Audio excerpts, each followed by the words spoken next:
함께 나눌 하나님의 말씀은 신약성경 사도행전 13장 1절로 5절까지 말씀입니다. 사도행전 13장 1절로 5절까지 말씀. 우리가 교회입니다. 매일 묵상집 1월 23일 금요일 본문의 말씀입니다. 사도행전 13장 1절로 5절까지 말씀 찾으셨으면 저와 한 절씩 교독하시고 마지막 5절을 함께 읽도록 하겠습니다. 제가 먼저 읽습니다. 안디옥 교회의 선지자들과 교사들이 있으니 곧 바나바와 니게르라 하는 시므온과 구레네 사람 루기오와 분봉왕 헤롯의 젖동생 마나엔과 및 사울이라. 주를 섬겨 금식할 때에 성령이 이르시되 내가 불러 시키는 일을 위하여 바나바와 사울을 따로 세우라 하시니 이에 금식하며 기도하고 두 사람에게 안수하여 보내니라. 두 사람이 성령의 보내심을 받아 실루기아에 내려가 거기서 배 타고 구브로에 가서 함께 읽겠습니다. 살라미에 이르러 하나님의 말씀을 유대인의 여러 회당에서 전할세 요한을 수행원으로 두었더라. 아멘. 여러분 혹시 바다 한가운데에 멈춰선 이 돛담배를 상상해 보신 적 있으십니까? 사공이 제 아무리 힘껏 노를 저어도 돛담배를 향해서 이 바람이 불지 않으면 이 배는 앞으로 나아가는 데에 이 한계가 있을 것입니다. 그러나 거센 바람이 불어오면 어떻습니까? 사공들이 고생고생하며 노를 젓지 않아도 그저 돛을, 이 닻을 올리기만 하면 됩니다. 그러면 바람이 밀어주는 힘을 받아서 배가 놀라운 속도로 물결을 가르면서 앞으로 나아가게 되는 것입니다. 마찬가지입니다. 우리의 신앙생활, 특히 전도가 이와 같은 원리를 가지고 있습니다. 보통 교회에서 전도하자라고 하면 이 많은 분들이 부담을 가집니다. 왜 그렇습니까? 이 전도를 내가 누군가를 설득해서 데려와야 하는 힘든 숙제로 우리가 생각하기 때문입니다. 그러나 오늘 우리가 함께 읽은 이 본문의 말씀인 사도행전 13장은 우리에게 전혀 다른 관점을 보여주고 있습니다. 그것이 무엇입니까? 전도. 이 전도는 성령의 역사라는 것입니다. 여러분, 안디옥 교회는 자기들의 계획으로 선교사를 세우지 않았습니다. 그들이 성령 앞에 금식하며 기도할 때에 성령께서 그들을 향해서 말씀해 주셨고 또 성령께서 직접 그들을 세워 보내신 것입니다. 오늘 주시는 말씀을 통해 우리가 붙잡아야 할 단 한 가지 진리는 바로 이것입니다. 전도는 내가 하는 것이 아니라 선교의 영이신 성령님께서 하시는 역사다라는 것입니다. 오늘 함께 나누는 이 말씀을 통해서 내 힘으로 노를 젓던 수고를 내려놓고 성령의 강력한 바람에 우리 인생과 복음 전파의 사명, 곧 전도의 돛을 맡기는 은혜가 가득하기를 주님의 이름으로 축복합니다. 먼저 1절 말씀을 보시면 당시 안디옥 교회의 핵심 리더들, 즉 선지자와 이 교사의 역할과 사명을 감당하던 그러한 인물들의 이름이 나옵니다. 총 5명의 이름이 기록되어 있는데요. 여러분, 그들이 누구입니까? 이 바나바를 비롯해서 니게르라 하는 시므온이 있었고요. 또 누가 있었습니까? 구레네 사람 루기오도 있었고요. 분봉왕 헤롯의 젖동생인 마나안이 있었고, 그리고 사울, 이렇게 5명이 있었습니다. 그런데 여러분, 이들은 결코 한 그룹으로 묶일 수 없는 그런 사람들이었습니다. 물과 기름이 한데 섞일 수 없는 것처럼 그렇게 한 그룹으로 묶일 수 없는 이 사람이 5명이었습니다. 한번 생각해 보시기 바랍니다.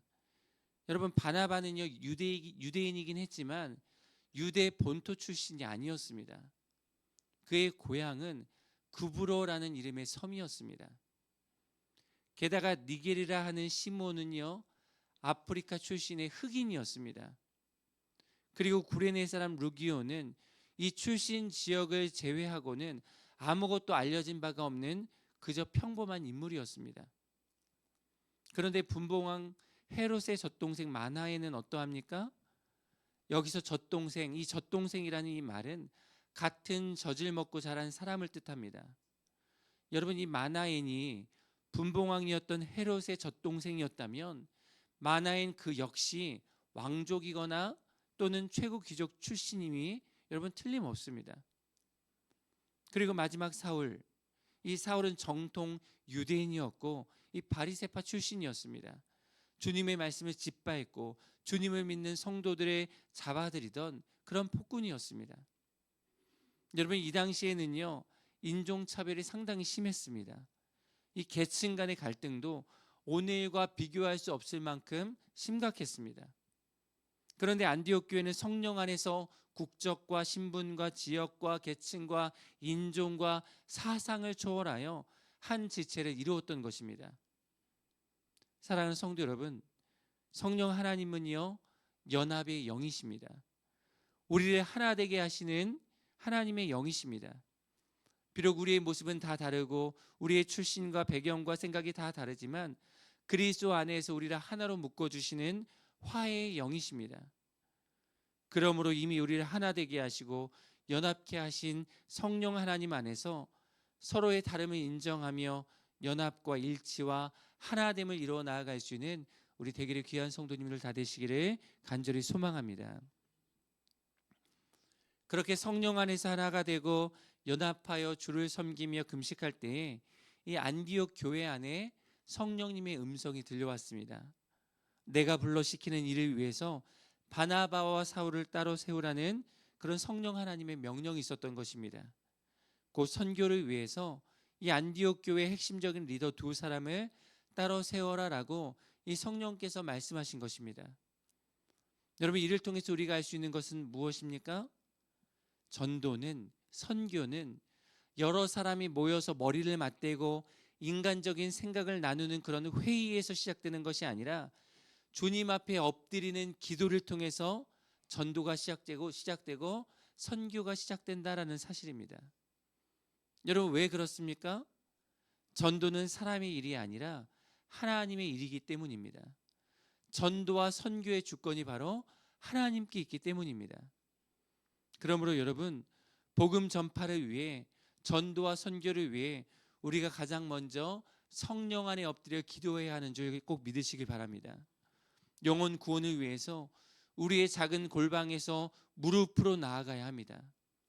가족, 친구, 이웃, 직장의 동료를 구원하고 전도하기 위해 하나님 앞에 눈물로 씨를 뿌려야 합니다. 그렇게 우리가 주님 앞에 머물 때에 성령님께서 우리에게 말씀해 주시고 우리를 전도의 도구로 사용해 주셔서 기쁨으로 그 단을 거두게 하실 것입니다. 그렇게 성령 안에서 기도로 전도를 시작하고 기도로 열매를 맺어가는 하나님 마음에 합한 전도자가 다 되시는 우리 귀한 성도님들 되시기를 주님의 이름으로 축복합니다. 이어지는 3절 말씀을 보시면요, 이 안디옥 교회가 성령의 말씀에 즉각적으로 그리고 온전히 순종하는 모습을 볼 수 있습니다. 여러분, 바나바와 이 사울은요 안디옥 교회에서 없어서는 안 될 그런 핵심적인 리더였습니다. 이 5명 중에 바나바의 이름이 가장 먼저 나오는 것으로 봐서는 바나바 그가 안디옥 교회의 이 대표 리더였을 것입니다. 그런데 안디옥 교회는 주저하지 않고 성령님께 순종합니다. 성령님께 순종해서 이 바나바와 사울에게 안수해서 이 선교지로 보냅니다. 여러분, 우리는 어떻습니까? 전도에 관한 설교를 듣거나 권면을 받으면 여러분, 우리는 어떻게 합니까? 나중에 여유가 생기면 전도할게요. 이 문제만 해결되면 제가 봉사할게요. 여러분, 이렇게 말하지 않습니까? 그러나 성령님의 역사는 지금 순종하는 사람을 통해서 일어난다는 사실을 꼭 기억하시길 바랍니다. 이 안디옥 교회가 아까운 인재를, 즉 핵심적인 리더를 보내는 손해를 감수할 때 그 순종을 통해서 세계 선교의 문이 열렸습니다. 자신의 소중한 것을 아낌없이 하나님 앞에 드리고 바칠 때 하나님께서 그것을 사용하셔서 하나님의 크고 위대한 일을 이루신 것입니다. 사랑하는 성도 여러분, 나의 계산기를 내려놓고 성령의 명령에 아멘으로 반응하는 저와 여러분들이 되시길 소망합니다. 그렇게 성령님께 순종하며 나아갈 때에 전도의 기적이 시작되는 것입니다. 이 마지막으로 4절의 말씀을 보십시오. 두 사람이 성령의 보내심을 받아, 두 사람이 성령의 보내심을 받아라고 기록하고 있습니다. 여러분, 그들은 바나바의 고향이기도 한 구브로에 가서 먼저 하나님의 말씀을 전했습니다. 여러분, 그들이 그렇게 담대할 수 있었던 이유는 하나님께서 자신들을 보내셨다라는 그 믿음의 확신이 있었기 때문입니다. 여러분, 그렇습니다. 우리는 전도하다가 거절당할까봐 이 두려운 마음이 들 때가 참 많습니다. 내 말이 서툴러서 실패할까봐 걱정할 때도 많습니다. 그래서 전도를 부담스럽게 여기는 경우가, 어렵게 생각하는 경우가 우리에게 참 많습니다. 그러나 여러분, 꼭 기억하십시오. 우리를 전도의 현장에 보내시는 분이 바로 성령 하나님이십니다. 세상 모든 민족이 구원을 얻기까지 쉬지 않으시는 그 하나님께서 우리를 전도의 동역자로 부르시고 세우셔서 전도의 현장에 우리를 파송하시는 것입니다. 여러분, 그뿐만이 아닙니다. 전도의 현장에 우리를 홀로 보내시는 것이 아니라 성령 하나님께서 그곳에 먼저 가서 우리를 기다리십니다. 전도의 그 자리에 성령 하나님께서 함께 하시는 것입니다. 우리를 도와주십니다. 우리는 그저 성령님의 도구로 그 자리에 나아가기만 하면 됩니다. 입을 여는 것은 우리가 하지만 전도 대상자의 마음을 녹이는 것은 성령 하나님께서 하십니다. 사랑하는 성도 여러분, 이 전도는 이 사람의 프로젝트가 아닙니다. 분명 전도는 우리 성령 하나님의 역사입니다. 그러므로 안디옥 교회가 그러했듯이 우리가 기도로 무릎을 꿇고 성령님의 음성에 순종하며 전도의 자리로 나아갈 때에 반드시 우리를 통해 죽어가는 영혼이 살아나는 역사가 일어나게 될 것입니다. 이 복된 일을 위해서 쓰임받는, 땅끝까지 복음을 전파하는 전도자로 살아가는 우리 되기를 귀한 성도님들 다 되시기를 주님의 이름으로 축복합니다. 기도하겠습니다. 하나님, 감사합니다. 지난 간밤에도 하나님의 날개 그늘 아래 보호해 주셨다가 우리에게 새로운 생명, 새로운 호흡, 새로운 생활을 선물로 허락해 주신 것에 감사합니다. 오늘 우리가 함께 나눌 말씀처럼 전도는 성령님의 역사임을 믿습니다.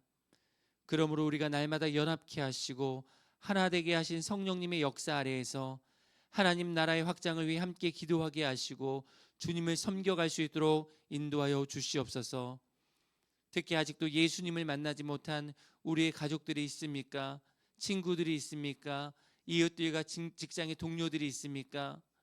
우리가 성령님께 순종하고 성령님의 보내심을 받아 영혼 구원의 전도 현장으로 나아갈 때에 성령님 우리를 도와주시고 우리를 붙잡아 주시며 이 전도 대상자들의 심령까지도 녹여주시고 변화시켜 주셔서 구원의 열매를 풍성하게 맺어갈 수 있도록 도와주시옵소서. 그래서 대길의 모든 성도님들이 주님 다시 오시는 그날까지 복음의 증인이요 땅끝까지 복음을 전파하는 전도자로 살아갈 수 있도록 날마다 인도하여 주시옵소서. 감사드리며 살아계신 우리 구주 예수 그리스도 이름으로 기도합니다. 아멘.